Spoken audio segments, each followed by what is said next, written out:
cost of the production, no? So ang aton nga tickets, we'll be selling tickets from 500 pesos to 3,000 pesos. No? We understand that running a production as big as this also entails financial support. But now at least at 500 pesos, may mabakal na sila nga ticket. No? So, meaning to say, hindi siya libre. Hindi siya libre, yes. Ang libre nga spots naton, among aton ng mga sad areas.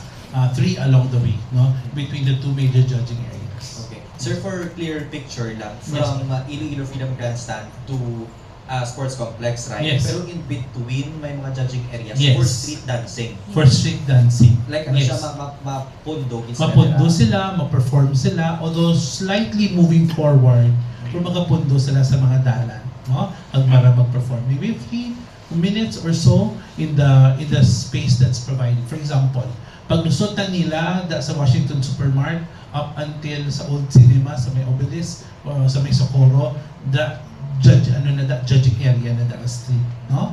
And then maliwat naman sila dito lapit sa may Capitol, and maybe one sa La Paz going to West Visayas.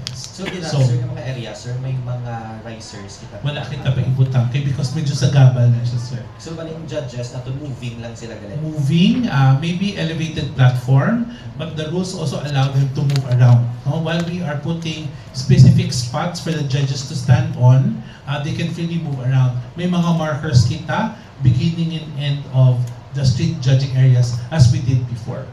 Sir, ano lang, last na lang, sir, to justify ang pagbaylo sa schedule sa SADSAT and Dinagyang, and at the same time, sa pagpanubo from 4 judging areas to 2 judging areas this time, ano ang mga reason sa likod sini, sir? As mentioned earlier, number 1, siguro sa paghulag sa duwa ka judging areas, number 1 is to accommodate more people, as there are more than 3,000 and 4,000 people that can be seated. Number 2, tickets are more accessible to them. Number 3, kinhinyo man sa atong mga kabataan kung pwede sila mabutang sa hapon. So upon sa ilang consideration sa mga tribes, no, because the tribes sa hapon, ang atong open category 4 sa ilang mga eskwelahan dara. Hagkadaman sila mga kabataan. So kinhinyo man nila na mabutang sila sa hapon. So I think ang muna mga areas, no, and of course number 4 is ang traffic condition naton. Kay because for the whole week, no, 1 week kita nga naga-blocking, naga-set up sa stage, naga-cause ba sa traffic for the whole week along the area. So I think for those things and for those reasons, may can shift kita ng mga suggestions or innovations.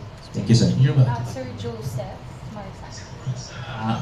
May mic na ako.